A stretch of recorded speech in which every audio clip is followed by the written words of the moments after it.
Hello, it's Reija and welcome to another video. Today I'm going to be doing the Pride flag book tag in honor of Pride Month, and this tag was originally created by Spencer from the channel Common Spence. I will leave his original video down in the description for you to check out. And since I am a proud card-carrying member of the LGBTQIA+ community, I thought that I would do this tag as well. So without further ado, let's get started.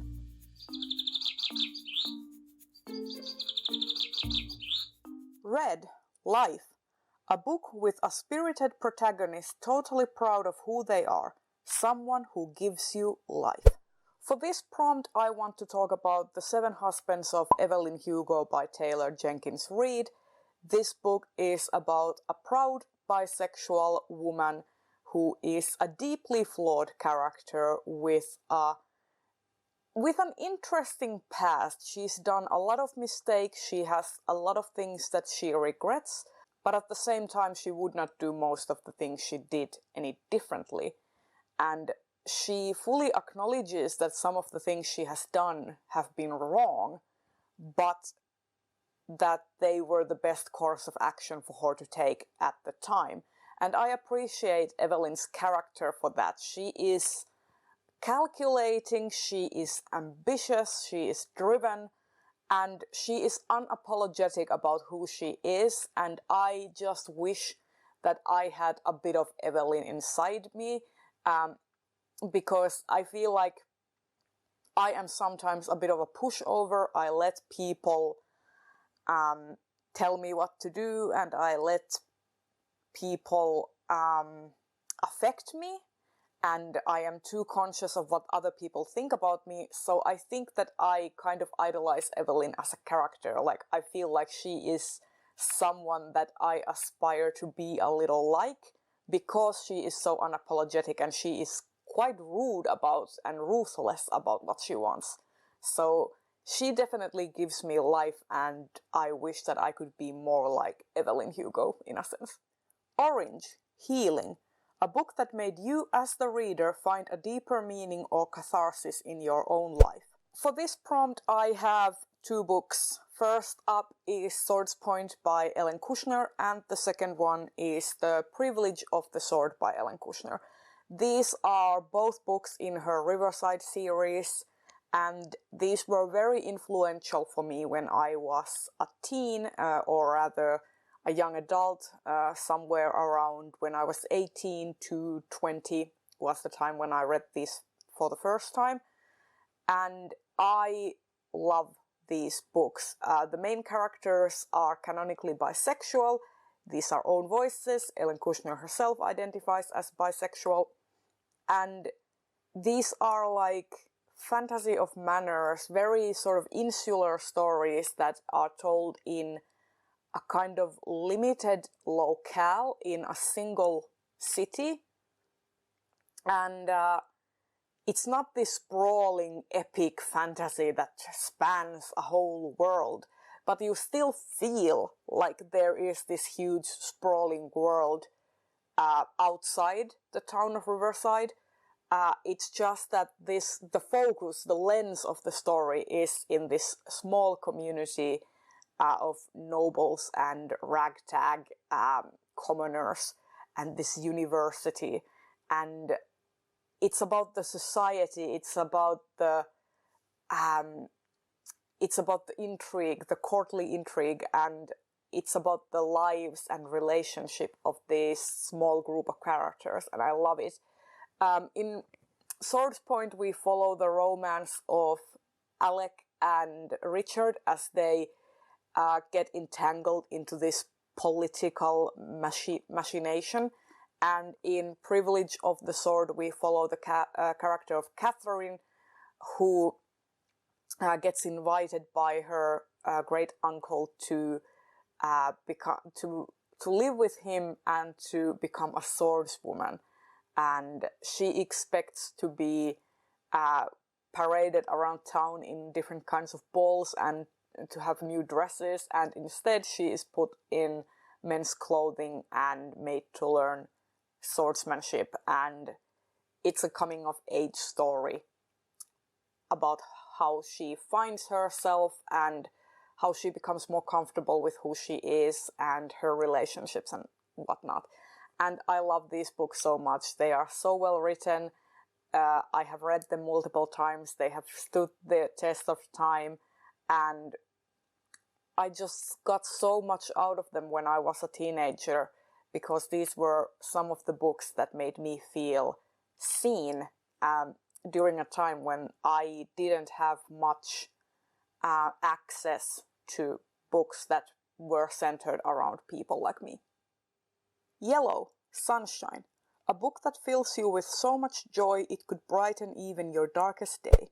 And for this prompt I went with Wild Beauty by Anna-Marie McLemore. This has own voices, bisexual representation, and it's a book about a lush paradise with a dark and sinister past. And it's about this family of girls who are all bisexual and all sort of rebellious, and they want to fight against the boundaries set to them by the gardens of La Pradera.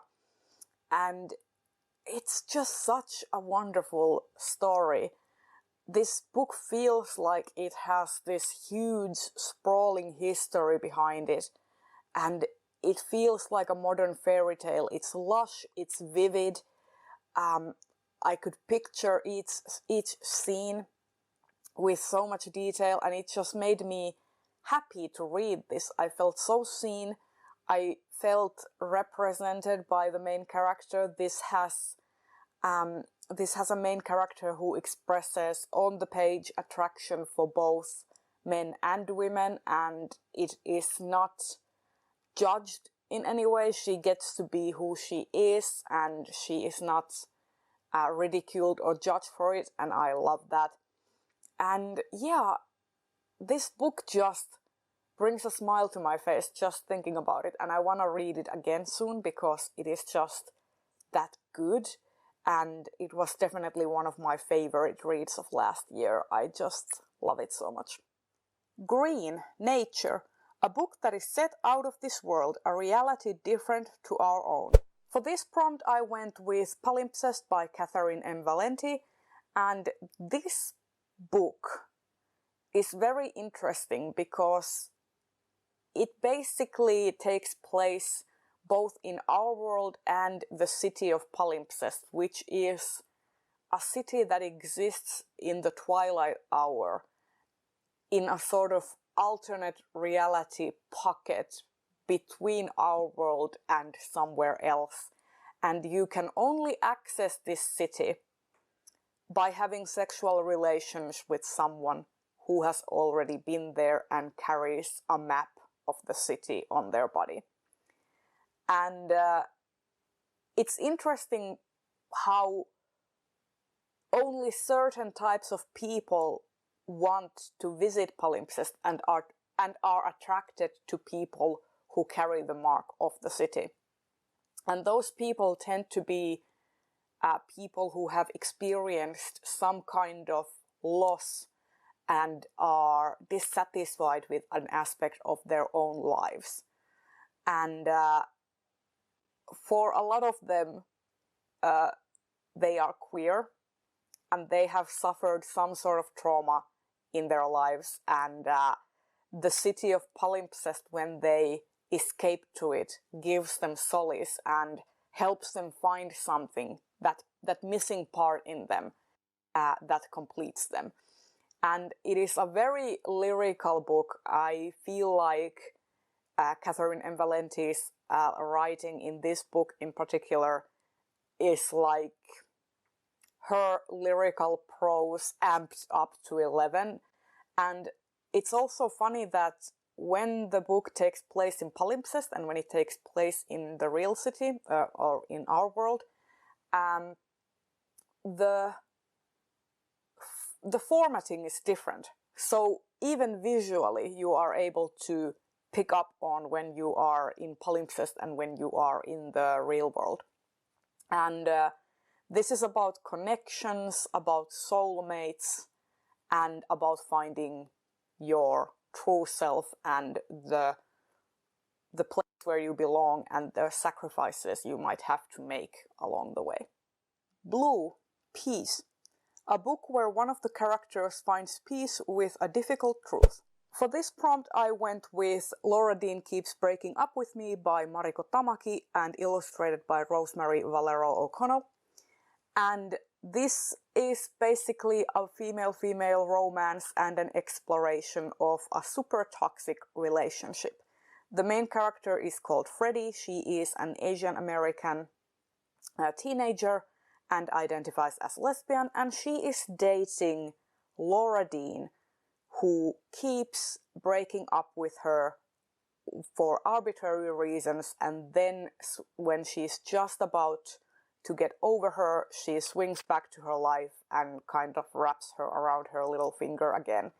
And this causes Freddie to have a lot of tension within her family and with her friend group, and whenever she is with Laura Dean, her life sort of starts to revolve around her and her romance, and she becomes forgetful of her friends and doesn't really support them anymore. And it's all about her coming to terms with the fact that Laura Dean is not good for her and that she becomes a very terrible person when she allows Laura Dean to have control over her life. And it is very beautifully illustrated, and it is something that I wish I had when I was that age, when I was a teenager, because a lot of the time, especially when you are a queer woman, relationships between women are often romanticized, especially when you grow up with things like Sailor Moon and Revolutionary Girl Utena and various other female romance media. The romances between females are usually portrayed in this very pure manner, and if you happen to then go on to have a relationship that is very toxic and bad for you, you kind of get blindsided by it, and you start to disabuse yourself that no, this can't be, I'm not in an abusive relationship and such. And I think it's all around with romance. Media tends to portray romance in a certain way, and it makes it very hard to leave bad relationships because they are not what you expected, so you start to kind of rationalize how things are the way they are. But I definitely recommend Laura Dean Keeps Breaking Up With Me. It was very good, and I loved the story so much, and it is very diverse, lots of different side characters. There's a gay couple, there's lots of body diversity and racial diversity. I really enjoyed this. Purple, Spirit, a book that deals with LGBT plus themes and religion. For this prompt I chose to go with a modern classic, and that is The Color Purple by Alice Walker. This is a story about Celie, who is a lesbian, and she lives in the segregated South and is abused by pretty much all the men in her life. As a child, she is abused and molested by her stepfather, who then goes on to marry her off to one of his friends, who then continues to be a very abusive spouse. And Celie writes these letters to God to explain her turmoil and to kind of process it. And during this book, once Celie becomes more independent and starts to develop feelings for a woman called Shug Avery and starts to become more of her own person and starts to have more agency, she becomes more detached from the idea of God. And she starts writing these letters to her sister instead, who was taken away from her. And it is about finding your truth, finding yourself, accepting yourself, and also about healing and letting yourself get over the past and grow from it, and also about reconnecting with people. And I really love this book. It was one of those books where I wasn't expecting to love it, and it just blew me away on all counts. And yeah, this was so great. And there you have it. Those were all of the prompts, and I am actually going to tag some people. I am going to tag James Chatham, I'm going to tag Jenna from Bibliophiles, and I'm going to tag Di from Bookish Di. All of you are tagged, and I hope you will do this. And if you like this video, please consider giving it a thumbs up and subscribe to my channel if you want to see more videos like this. I will see you again in the next one. Bye bye!